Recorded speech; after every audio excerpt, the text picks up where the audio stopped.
The years between 1618 and 1648 has forever been marked as a very turbulent period in European history, as rulers and kings, for almost every reason possible, tried to enrich themselves while indulging in power and land grabs.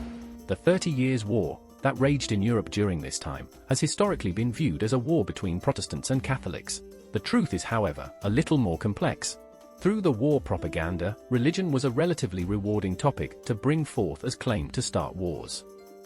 For example, King Gustav Adolf II of Sweden could have been seen as the defender of Protestantism coming down from the north to bring war to Catholicism and the Holy Roman Emperor in Austria. However, one of the more reasonable explanations that initiated a lot of the fighting is that the French were worried to be surrounded by the Habsburg house in Spain, Netherlands, and Austria. This would push Catholic France to look past religion and even form alliances with, for example, the Muslim Ottomans, Protestant Sweden, and different Protestant and Catholic German princes. This would in return put pressure on the Habsburgs and hopefully crush them in an all-out conflict. Even though the war has been considered to mainly be a civil war inside the Holy Roman Empire of German nation, it has also been considered to be the first global conflict. The fight spread from mainland Europe to places like West India, Brazil, Angola, and Ceylon. So, to understand the 30 Years' War, it is important to know about the people fighting it. Conscripted soldiers were somewhat in use during these years, but this period was to be famous for the use of mercenaries, professional fighters that were paid for their fighting services. However, this period in time was to be the last years of dominance for these rentable troops. Mercenaries were recruited from all over Europe with a main focus on the Alp regions. Most of these hires then came from groups of poor nobles and various random seekers of fortune, something that had been the case since the 13th century.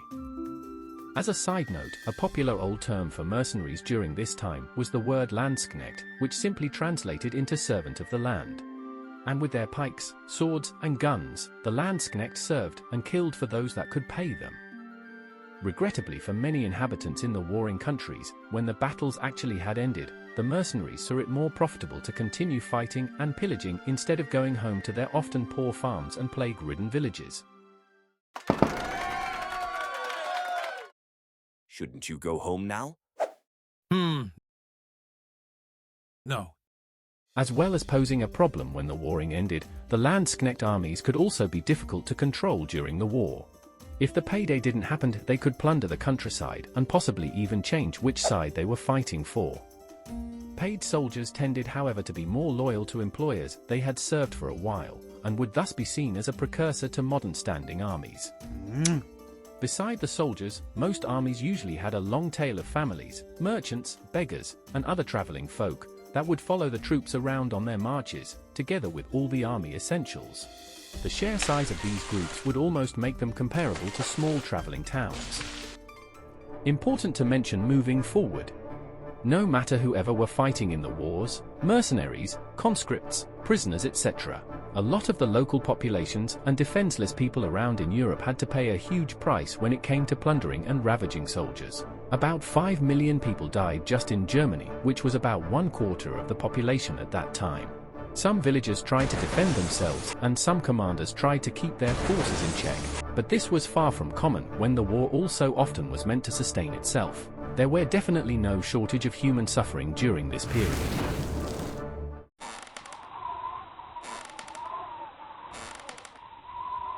As said before, some of the people most responsible for starting the 30 Years' War could be said to be the members of the Habsburg house. It was a house that climbed to power when the Holy Roman Empire of German nation started its power decline and throne dispute after the 13th century.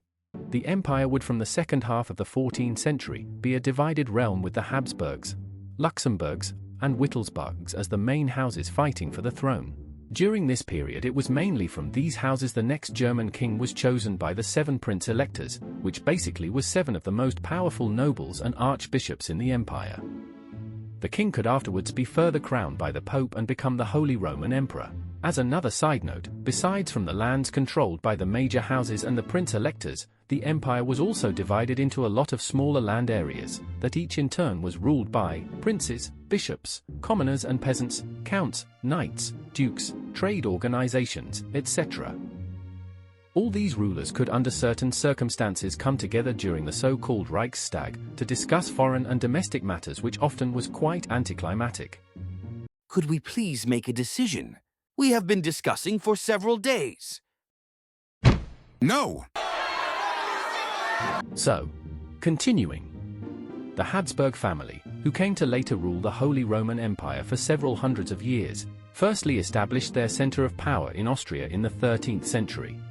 This happened when Rudolf I of Habsburg, who everyone thought was weak and not a threat, was elected German king. He then proved to be quite powerful and a threat. We need to choose a king that's weak and easy to control. Hey, you there! Do you want to be king? Perfect! Finally, these low socioeconomic peasants are falling for my humongous intellect. I will use this power only to do the most evil things like playing loud music in public places and force everyone to have pineapple on pizza. I'm in. The Habsburg would in the following centuries continue its power grab and eventually turn from a Central European powerhouse to a global superpower, with its massive European holdings and Spanish colonies across the seas. Eventually the house would also continuously be snatching up the emperor title in the Holy Roman Empire. Having that position, and being that big, did however bring a lot of enemies, especially from the Ottomans, who frequently tried to invade through Southeast Europe. With an extensive web of marriages between close kin to keep the power within the family, which eventually had some biological implications, the Habsburgs increased their hold on power. They later did like most rulers during this time and used religion for political gain. This pushed them to use Catholicism as a tool to exercise their power. Repent. However, it also pushed a lot of German lords that opposed the Habsburgs to the rapidly growing Protestant movement. Repent. The schism between these religions created the need for people in both parties to defend their interests and form coalitions. Thus was both the Protestant Evangelical Union and the Catholic League, created around 1608 and 1609. The ever-divisive question of religion was one of the sparks that also lit the fuse in the Spanish/Habsburgian Netherlands, long before war officially broke out. Tensions then simmered as Protestant ideas clashed with Catholic rule. The unrest wasn't just background noise, it was the beginning of a transformation. In time, this turmoil would split the region in two. The Protestant North would grow into what we now call the Netherlands, while the Catholic South evolved into modern-day Belgium, now dubbed the New Spanish Netherlands. So in essence, the Habsburg dynasty operated less like a royal house, and more like a well-oiled family corporation. Their relatives weren't just kin, they were carefully placed power players, stationed across Europe like chess pieces on a grand board.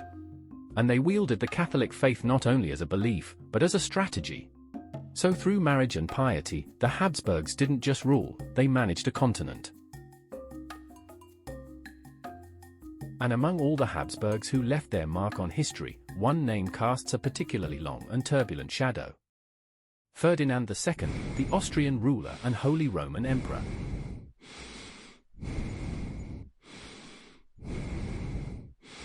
It was his fierce devotion to Catholicism and his unyielding grip on power that lit the spark of one of Europe's most devastating conflicts. If the 30 Years' War had a face, it was partly his. Another reason why the small conflicts and unruliness in the Holy Roman Empire didn't stay small was the intervention of foreign powers. The main contributor for this intervention was France.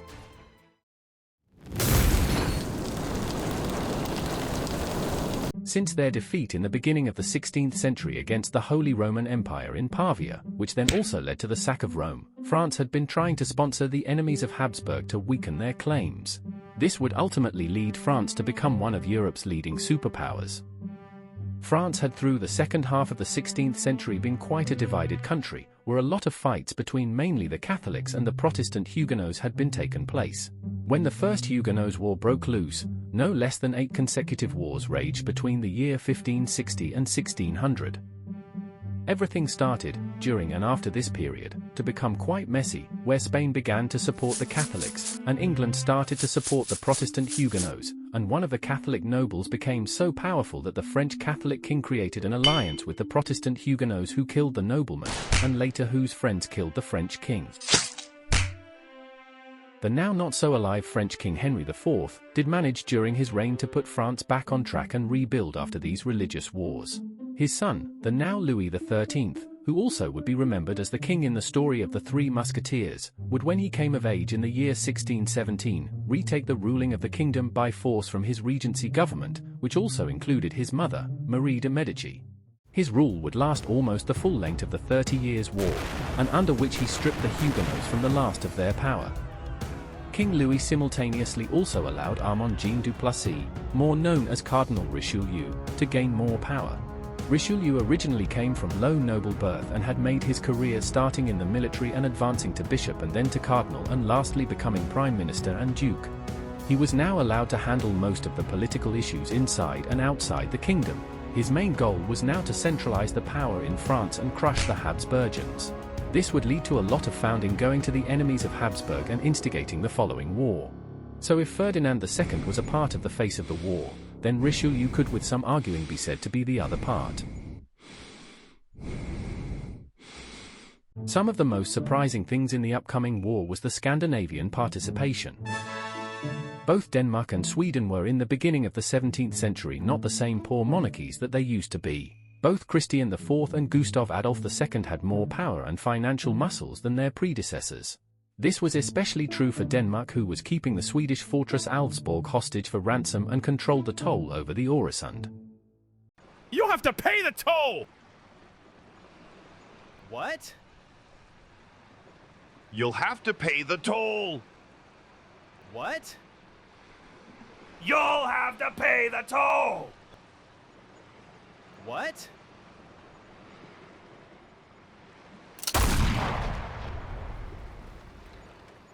Well, shit. The problem for Christian IV was that when he grew up, the Privy Council acted as his regency government, and when he finally got his crown he still had to ask them for permission in a lot of monetary decisions and foreign policies.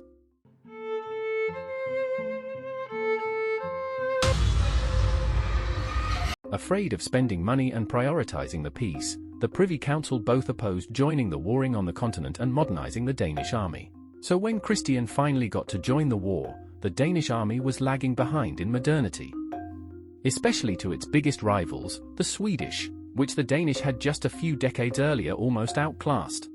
In contrast to Denmark's peaceful situation, these years were in Sweden instead marked by wars with the neighbors Russia and Poland. In these wars, Sweden succeeded to cut Russia's access to the Baltic Sea and beat Poland in the race for seizing the Baltic lands, which previously belonged to the old collapsed Teutonic Order.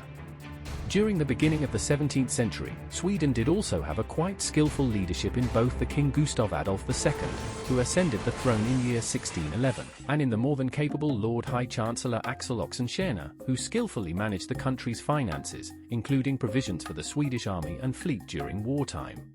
What do you mean that the fleet needs more rum? Well, you see, Mr. Oxman, the reason is that. King Gustav Adolf II did also manage to avoid a power struggle with the Swedish nobility, since all successful wars had provided them with a lot of lands and riches. In combination with different wars and trying to pay the big ransom for the Danish-conquered fortress Elfsborg, the Swedish people became both heavily militarized and taxed, which could have been a growing place for contempt amongst the peasants. But different from most of the European countries, Sweden did have peasant representation in the government, which gave the people a sense of influence in the political decisions being made, which helped to calm the situation in the kingdom. Great management, unification, militarization, and Gustav Adolf II's way of perfecting new tactics of war shaped Sweden into the success story it was to become in the beginning of the 17th century. The same successful story could, however, be quite ambiguous for the Swedish Navy.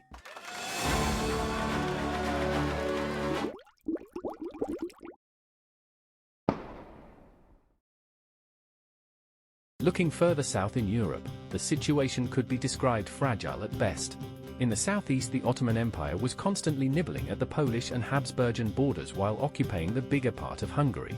The rulers of Transylvania often used this bickering between the Ottomans and Habsburgians to steal some lands when the moment presented itself.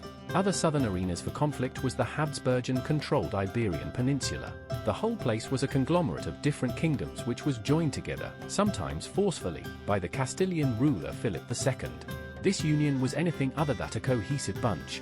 Both Portugal and Catalonia were places where the love for their Habsburgian rulers were, well, kind of questionable. Italy was during this time also a pile of mess. The southern part was in the Spanish Habsburgian possession, which did like everyone else and started an uprising from time to time. The middle part of Italy was however in possession of the Papal States, which did not waste any time in supporting Habsburg's Catholic rivals, and perhaps rightly so. While having the Habsburgian in the south, the Papal States did also have them in northern Italy, where they for instance ruled the city of Milan. Northern Italy and the Italian Alps would also come to be quite the subject of dispute, since it was a major marching road for different armies. Savoy in northern Italy would also be drawn into the war in the 1620s when a succession dispute started go completely out of hand. The big southern republics, Genoa and Venice, which was almost always fighting, were kind of drawn into the conflict as well. Venice, which had a lot of problems with pirates at the time, were also in the beginning of the 30 Years' War in conflict with the Habsburgs. Genoa, on the other hand, aligned with the opposite side as always, and aided the Habsburgians throughout the 16th and 17th century. Completely different from most of the European conflicts through history, the British Isles were not an active participant in the 30 Years' War. Oh my god. Except from occasionally sending military aid to their Huguenot allies in France. James I and later Charles I, who both ruled over Scotland and England in a personal union, did have a quite difficult relationship with the English Parliament. When Charles took the reins over the kingdom, he needed an okay from the Parliament to go to war, but getting that meant he had to do something really horrendous, like speaking with them. Yuck! Which in turn would have given the Parliament more political influence. This power struggle would culminate with Charles declaring war against the Parliament in 1642, losing and then getting executed. But for the 30 Years' War, England was for the most part a passive corner in Europe. So given the political situation with all the bickering families, power-hungry rulers, religious and fanatic groups, Europe was all set for a conflict that would give repercussions far into the future. Repent.